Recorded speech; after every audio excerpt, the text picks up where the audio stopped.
नमस्कार, स्वागत है आप सभी का डीडी न्यूज के इस खास बुलेटिन एक्सप्रेस 100 में, जहां हम आपके लिए लेकर आते हैं राजनीति, मनोरंजन, देश दुनिया, खेल और व्यापार जगत की सभी बड़ी खबरों को एक्सप्रेस यानी कि फटाफट अंदाज में। आपके साथ मैं हूं संध्या शर्मा। तो देखिए खबरें तेज रफ्तार से। ऑपरेशन सिंदूर की सफलता के बाद सरकार आतंकवाद के खिलाफ पाकिस्तान सरकार को बेनकाब करने के लिए विभिन्न राजनीतिक दलों के सांसद विदेश जाएंगे। सांसदों का प्रतिनिधिमंडल अमेरिका, ब्रिटेन, यूएई जैसे देशों की यात्रा पर जाएगा और इस दौरान सांसद ऑपरेशन सिंदूर की कामयाबी और आतंकवाद पर दुनिया भर में चर्चा करेंगे। बैजयंत पांडा के नेतृत्व में निशिकांत दुबे के साथ सांसदों का प्रतिनिधिमंडल सऊदी अरब, कुवैत, बहरीन और अल्जीरिया की यात्रा पर जाएंगे। पूर्व केंद्रीय मंत्री और भाजपा सांसद रविशंकर प्रसाद के नेतृत्व में प्रतिनिधिमंडल यूनाइटेड किंगडम, फ्रांस, जर्मनी, यूरोपीय संघ, इटली और डेनमार्क की यात्रा करेगा। जेडीयू सांसद संजय कुमार झा के नेतृत्व में भाजपा सांसद अपराजिता सारंगी के साथ सांसदों का प्रतिनिधिमंडल इंडोनेशिया, मलेशिया, कोरिया गणराज्य, जापान और सिंगापुर की यात्रा करेगा। शिवसेना सांसद श्रीकांत एकनाथ शिंदे के नेतृत्व में सांसदों का प्रतिनिधिमंडल संयुक्त अरब अमीरात, लाइबेरिया, कांगो और सेरा लियोन की यात्रा पर जाएगा। कांग्रेस सांसद शशि थरूर के नेतृत्व में सांसदों का प्रतिनिधिमंडल अमेरिका, पनामा, गुयाना, ब्राजील और कोलंबिया की यात्रा पर जाएगा।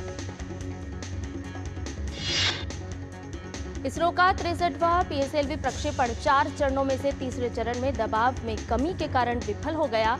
EOS-9 निगरानी उपग्रह को कक्षा में स्थापित करने के लिए भेजा गया था।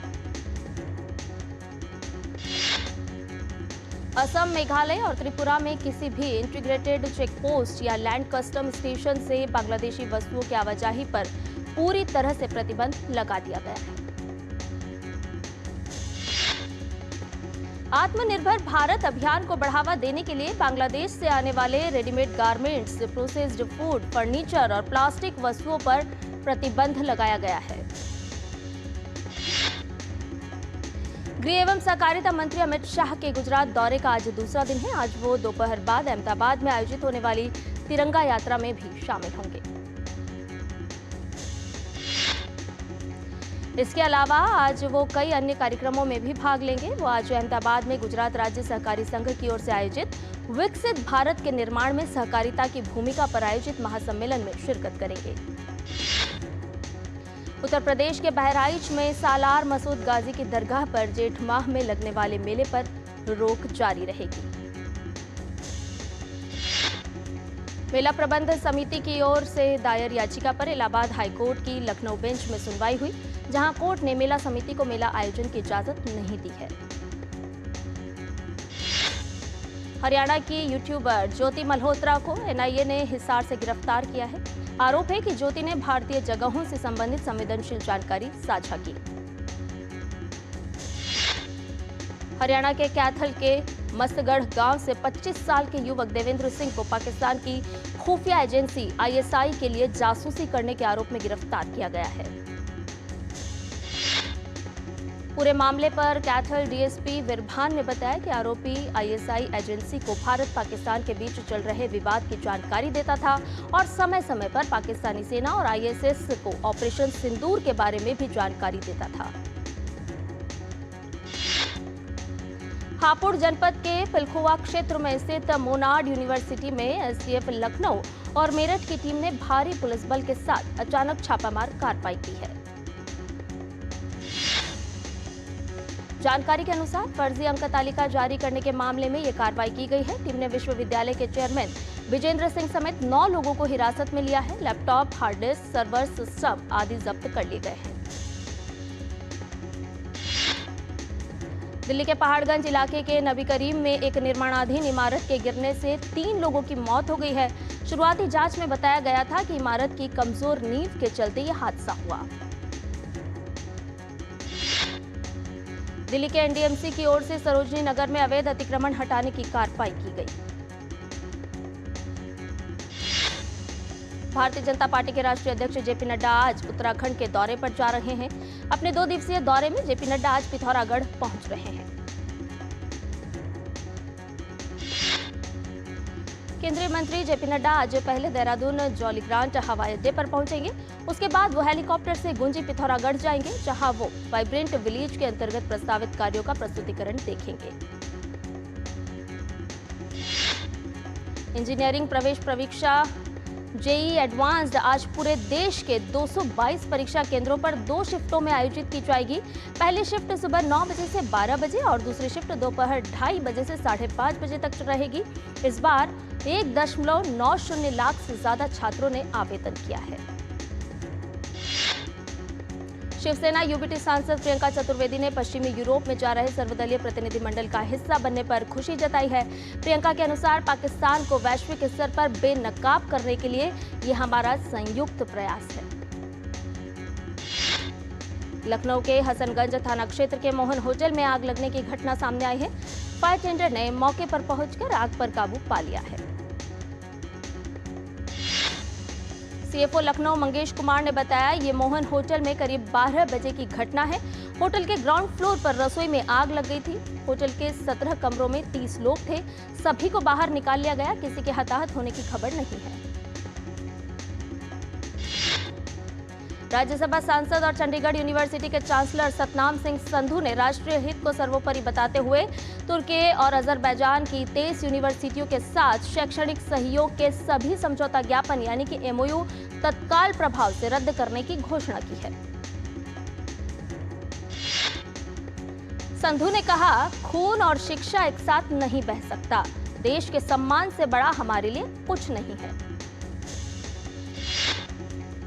मौसम विभाग के अनुसार दक्षिण भारत में अगले 7 दिनों तक मौसम में बड़ा बदलाव देखने को मिलेगा। 18 से 23 मई के बीच तटीय कर्नाटक, केरल और माहे में कुछ स्थानों पर भारी बारिश हो सकती है, जिसके साथ आंधी, बिजली और 30 से 50 किलोमीटर प्रति घंटे की रफ्तार से हवाएं चलने की भी संभावना है। दिल्ली में कल आम आदमी पार्टी के 15 पार्षदों ने इस्तीफा दे दिया और इंद्रप्रस्थ विकास पार्टी के नाम से थर्ड फ्रंट बनाने की घोषणा कर दी है। हेमचंद, हिमानी जैन, रुनाक्षी शर्मा, उषा शर्मा, राखी यादव, साहिब कुमार, राजेश कुमार, मनीषा सुमन समेत 15 पार्षदों ने आम आदमी पार्टी का साथ छोड़ दिया है। इस पर बीजेपी ने कहा है कि आम आदमी पार्टी के भ्रष्टाचार के कारण ही इन पार्षदों ने इस्तीफा दिया। तेलंगाना के हैदराबाद में ऑपरेशन सिंदूर की सफलता का जश्न मनाने के लिए विशाल तिरंगा रैली निकाली गई। रैली में पूर्व उपराष्ट्रपति एम वेंकैया नायडू, केंद्रीय कोयला एवं खान मंत्री जी किशन रेड्डी के साथ कई भाजपा नेताओं और कार्यकर्ताओं ने सिटीजन्स फॉर नेशनल सिक्योरिटी के बैनर तले तिरंगा यात्रा निकाली। आइडियाज ऑफ इंडिया समिट 2025 में गोवा के सीएम प्रमोद सावंत ने शिरकत की। राजौरी के जंगल में भीषण आग लग गई। रात भर आग बुझाने का काम जारी रहा। राजौरी ब्लॉक 1 अधिकारी आसिफ महमूद ने बताया कि आग कल शाम करीब 4:30 बजे लगी और ये आग करीब 1 किलोमीटर तक फैल गई थी। दिल्ली में वायु गुणवत्ता सूचकांक में वृद्धि रही। केंद्रीय प्रदूषण नियंत्रण बोर्ड के अनुसार कई क्षेत्रों में AQI 200 के आंकड़े को पार कर गया था। जीएसटी दिवस 2025 के उत्सव पर सीजीएसटी और सीमा शुल्क हैदराबाद जोन ने फिट इंडिया अभियान 2025 के समन्वय में एक साइकिल मैराथन का आयोजन किया। तेलंगाना के मुलुगु जिले में विभिन्न स्थानों से पुलिस ने प्रतिबंधित भाकपा माओवादी के 20 सदस्यों को गिरफ्तार किया और उनके पास से कई हथियार भी जब्त किए। पुलिस ने शनिवार को ये जानकारी दी। पुलिस ने बताया कि गिरफ्तार किए गए 20 माओवादी तेलंगाना और छत्तीसगढ़ में पुलिस और सीआरपीएफ कर्मियों की घात लगाकर हत्या करने और सुरक्षा कर्मियों पर हमला करने जैसी कई आपराधिक घटनाओं में शामिल थे। भारत के अरुणाचल प्रदेश राज्य में भूकंप के झटके महसूस किए गए। राष्ट्रीय भूकंप विज्ञान केंद्र के अनुसार दिबांग घाटी में सुबह 5:06 पर भूकंप आया। रिक्टर स्केल पर भूकंप की तीव्रता 3.8 मापी गई। भारत द्वारा सिंधु जल समझौते को स्थगित करने के बाद जम्मू कश्मीर के मुख्य सचिव ने जम्मू के किश्तवाड़ जिले का दौरा किया। मुख्य सचिव ने 390 मेगावाट दुलहस्ती जल विद्युत परियोजना के संचालन प्रक्रिया और 850 मेगावाट क्षमता के निर्माणाधीन रतले जल विद्युत परियोजना के निर्माण कार्यों की समीक्षा की। फिट इंडिया अभियान के तहत दिल्ली के मेजर ध्यानचंद नेशनल स्टेडियम में fit India Sunday on cycle marathon का आयोजन किया गया। भारतीय पुरुष क्रिकेट टीम के मुख्य कोच गौतम गंभीर ने परिवार के साथ तिरुमाला वेंकटेश्वर मंदिर में पूजा अर्चना की। महाराष्ट्र के बुल्ढाना शहर में तेज हवाओं के साथ भारी बारिश हुई। उत्तर प्रदेश के मुख्यमंत्री योगी आदित्यनाथ ने वन एवं पर्यावरण विभाग के प्रेजेंटेशन के संबंध में मंत्री अरुण सक्सेना और अधिकारियों के साथ बैठक की। बेंगलुरु में कई दिनों से बारिश हो रही है। बारिश के बाद शहर में मौसम सुहावना हो गया है। वहीं कुछ जगहों में जल भराव की समस्या भी देखी जा रही है। नीलगिरी स्थित उदगमंडलम के वनस्पति उद्यान में इन दिनों रंग बिरंगे आकर्षक फूलों से महक रहा है। शहरवासी इसे देखने के लिए बड़ी तादाद में पहुंच रहे हैं। और बुलेटिन में फिलहाल रुकने एक छोटे से ब्रेक के लिए जल्द हाजिर होंगे।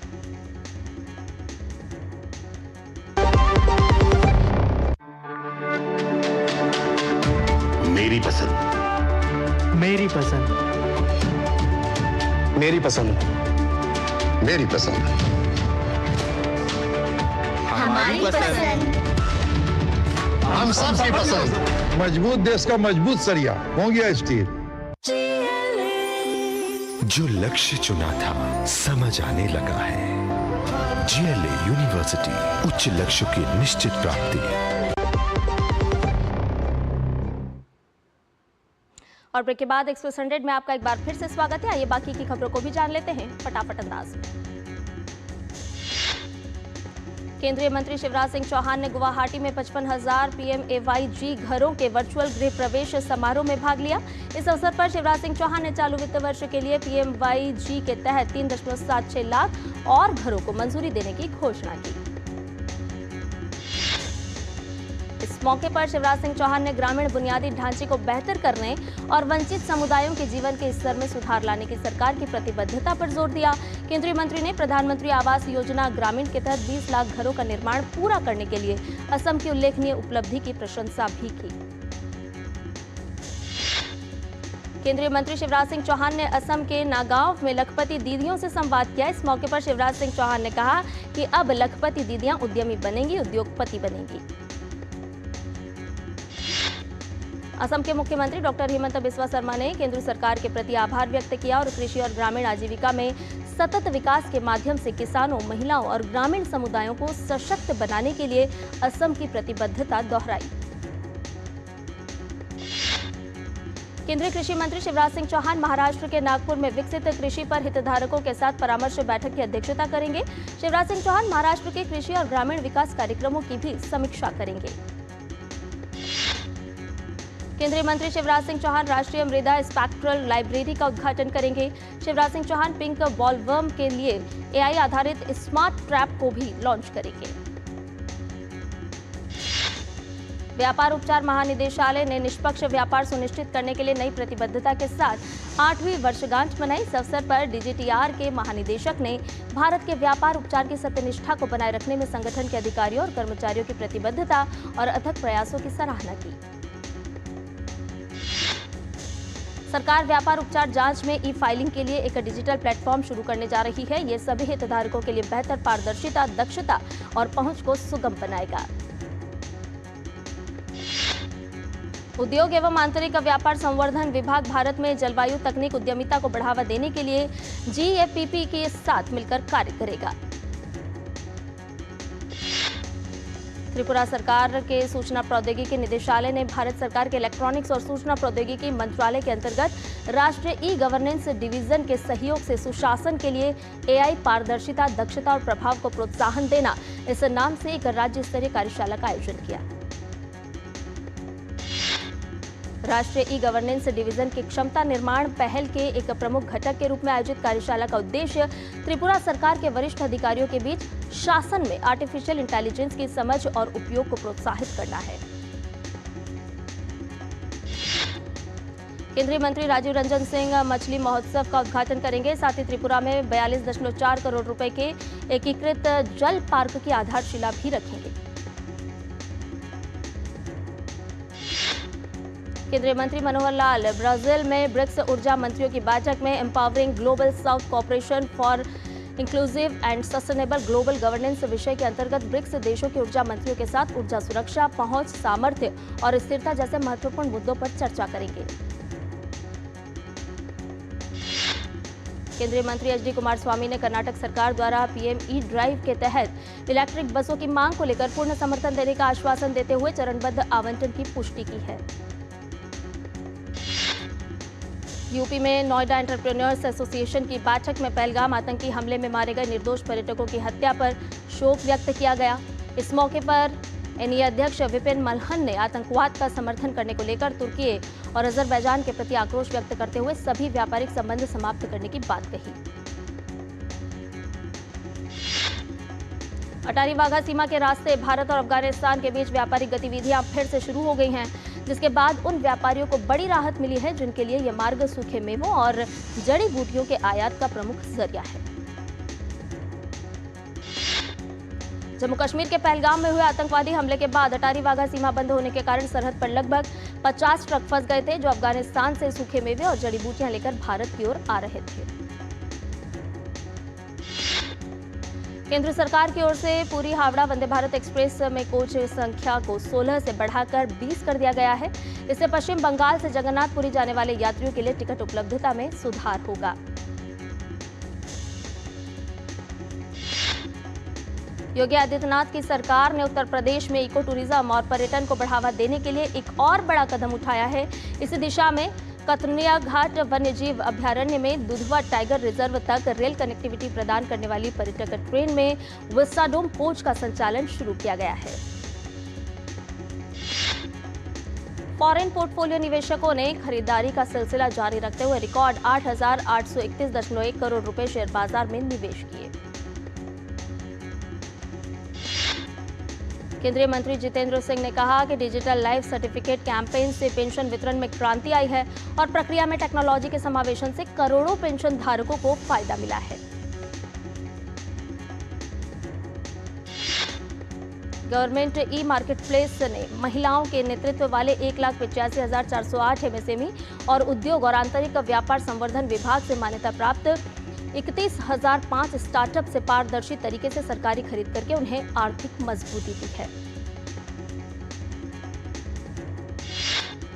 केंद्रीय वाणिज्य और उद्योग मंत्री पीयूष गोयल ने कहा कि पिछले वित्तीय वर्ष में जीएम पर ऑर्डर की वॉल्यूम 72,36,651 तक पहुंच गई, जिसका कुल ऑर्डर मूल्य 5,43,019 करोड़ रुपए था। केंद्रीय मंत्री हरदीप सिंह पुरी ने बताया कि हिंदुस्तान पेट्रोलियम कॉर्पोरेशन लिमिटेड भारतीय स्टार्टअप इकोसिस्टम को बढ़ावा दे रहा है और अब तक 28 स्टार्टअप को सशक्त बनाने के लिए 27 करोड़ रुपए का निवेश किया जा चुका है। रोजगार परक प्रशिक्षण, शिक्षण केंद्रों की जानकारी या प्रशिक्षण के लिए आवश्यक योग्यता जैसी जानकारियां अब लोगों को लाइव व्हाट्सएप पर हासिल हो सकेगी। भारत सरकार के कौशल विकास एवं उद्यमशीलता मंत्रालय ने मेटा के साथ सहयोग से ये एक नई पहल की है।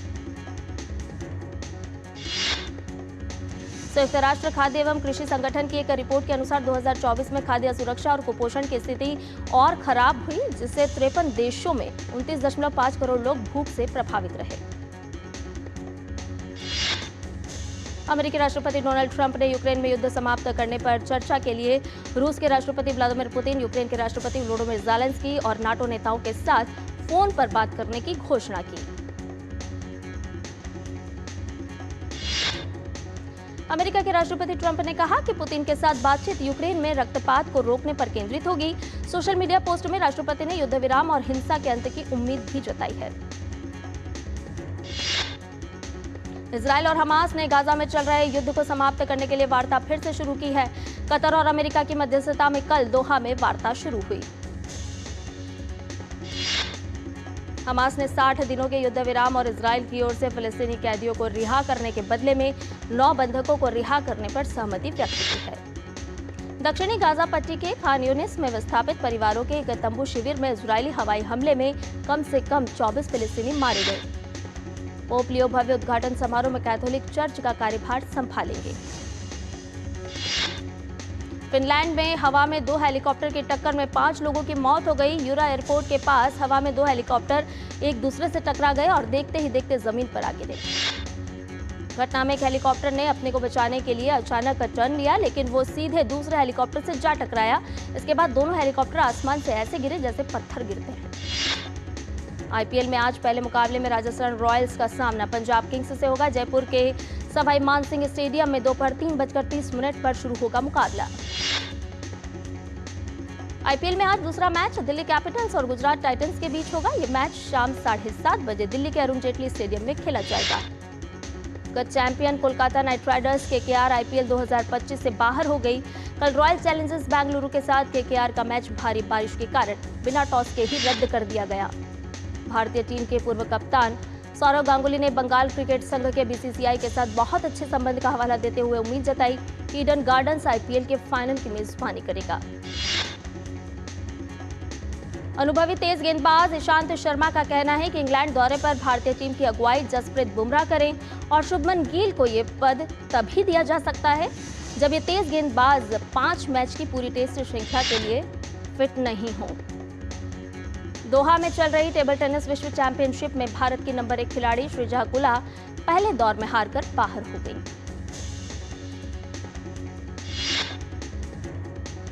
टेबल टेनिस विश्व चैंपियनशिप में दिया चिताले और मानुषा शाह में महिला और पुरुष एकल स्पर्धाओं के दूसरे दौर में पहुंचने में सफल रहे। टेबल टेनिस विश्व चैंपियनशिप के युगल वर्ग में अहिका मुखर्जी और सुतीर्था मुखर्जी की जोड़ी के साथ दिया चिताले और यशस्विनी घोरपड़े की जोड़ी ने अपने अपने महिला युगल के शुरुआती मैच जीत लिए हैं। सैफ अंडर-19 चैंपियनशिप 2025 के फाइनल में आज भारत अरुणाचल प्रदेश के गोल्डन जुबली स्टेडियम में बांग्लादेश के साथ खेलेगा। मैच शाम 7 बजे से शुरू होगा। इटालियन ओपन टेनिस के फाइनल में आज यानिका सिनर का मुकाबला कार्लोस अल्कराज से होगा। सिनर ने टॉमी पॉल और कलास ने लॉरेंजो मुसेटी को सेमीफाइनल में हराया था। इटली की जैस्मिन पाओलिनी ने अमेरिका के कोको गॉफ को हराकर इटालियन ओपन के महिला एकल का खिताब जीता। पाओलिनी ने 6-4, 6-2 से अमेरिकी टेनिस स्टार को हराया। क्रिस्टल पैलेस ने मैनचेस्टर सिटी को हराकर पहली बार एफए कप जीता। क्रिस्टल पैलेस ने 119 साल बाद पहली बार कोई बड़ी ट्रॉफी जीती है। फॉर्मूला 1 ड्राइवर ऑस्कर पियास्ट्री ने इमोला में एमिलिया रोमाग्ना ग्रां प्री में कल पोल पोजीशन हासिल की। पियास्ट्री ने रेड बुल के मैक्स वर्स्टेपेन को पीछे छोड़ते हुए शीर्ष पर रहे। ओडिशा के स्टार धावक अनिमेश कुजूर ने तिरुवनंतपुरम में इंडियन ग्रां प्री 2 में पुरुषों की 100 मीटर और 200 मीटर स्पर्धाओं में अपना दबदबा कायम करते हुए शानदार जीत दर्ज की। दिल्ली में fit India Sunday on cycle marathon को ध्यानचंद स्टेडियम से हरी झंडी दिखाई गई। इसमें chess grand master Tania Sachdev शामिल हुई। गुरिंदर चड्ढा मशहूर ब्रिटिश भारतीय फिल्म निर्माता जिन्हें बैंड इट लाइक बेकहम जैसी हिट फिल्मों के लिए जाना जाता है, इस बार कान फिल्म महोत्सव में अपनी नई फिल्म क्रिसमस कर्मा के साथ लौटी है। और एक्सप्रेस न्यूज में फिलहाल इतना ही। मुझे दीजिए इजाजत, लेकिन डीडी न्यूज पर खबरों का सफर लगातार जारी है। नमस्कार।